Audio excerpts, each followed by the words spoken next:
أعوذ بالله من الشيطان الرجيم بسم الله الرحمن الرحيم واصنع الفلك بأعيننا ووحينا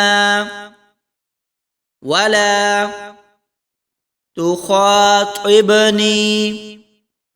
في الذين ظلموا إنهم مغرقون ويصنع الفلك وكلما مر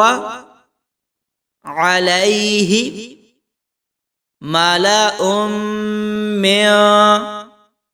قومه سخروا منه قال إن تسخروا منا فإنا نسخر منكم كما تسخرون فسوف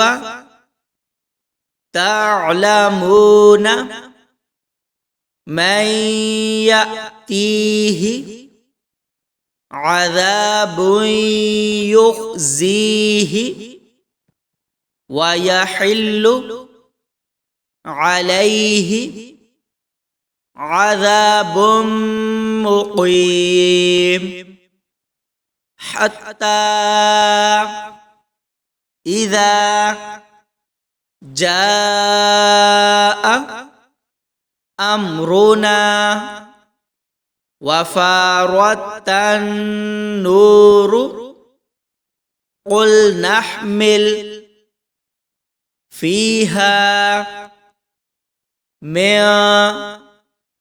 كل زوجين اثنين وأهلك إلا ما سبق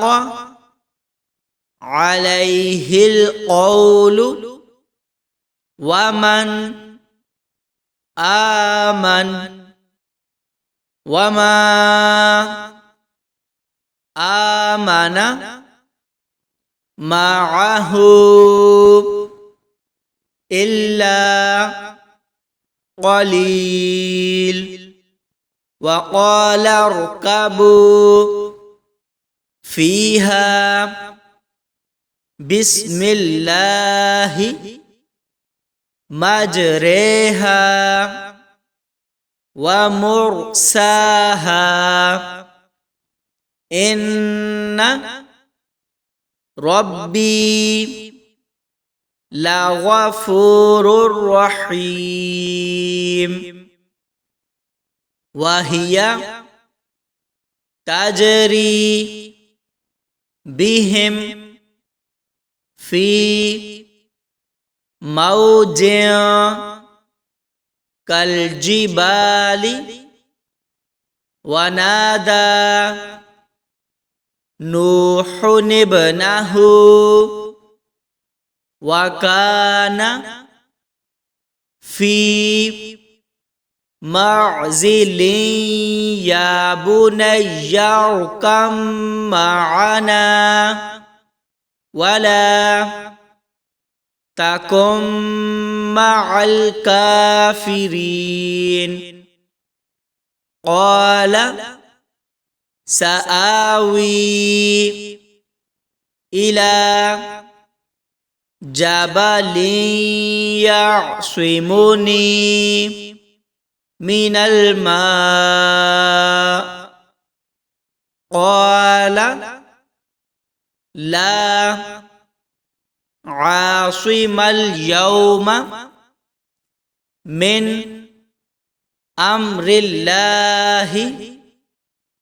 إلا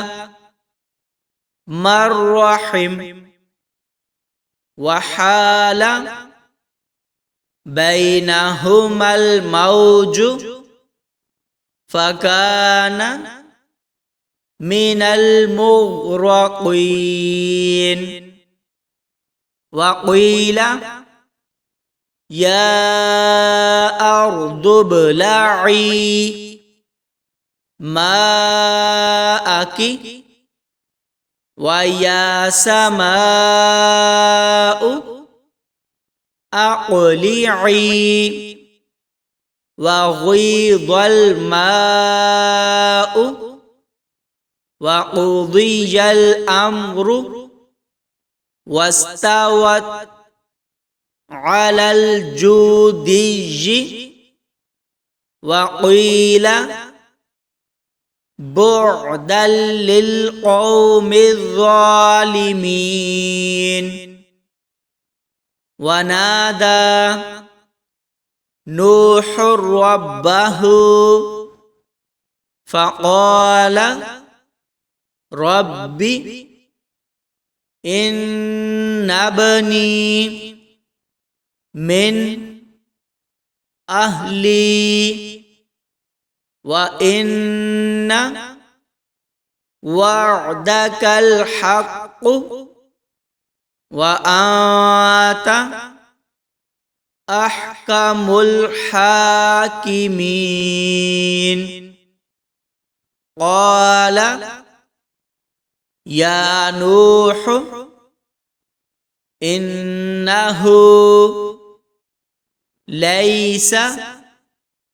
من أهلك إنه عمل غير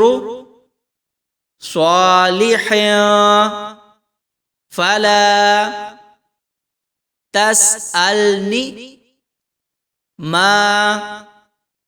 ليس لك به علم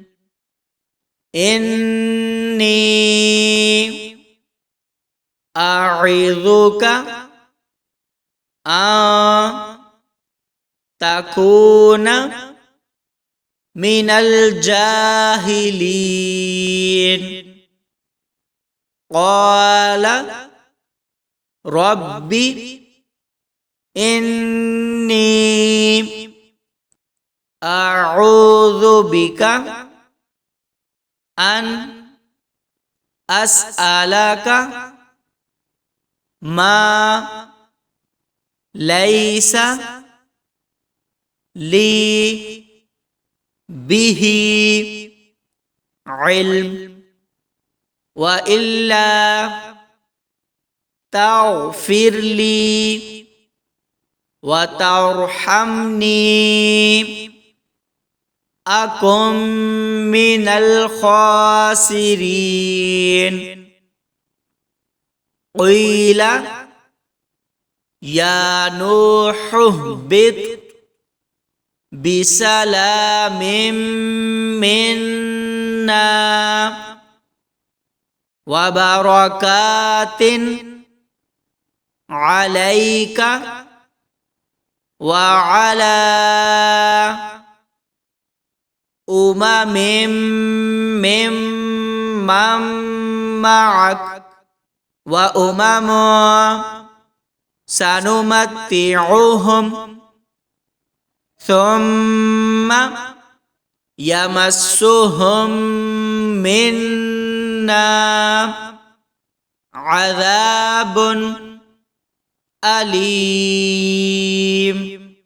صدق الله العظيم.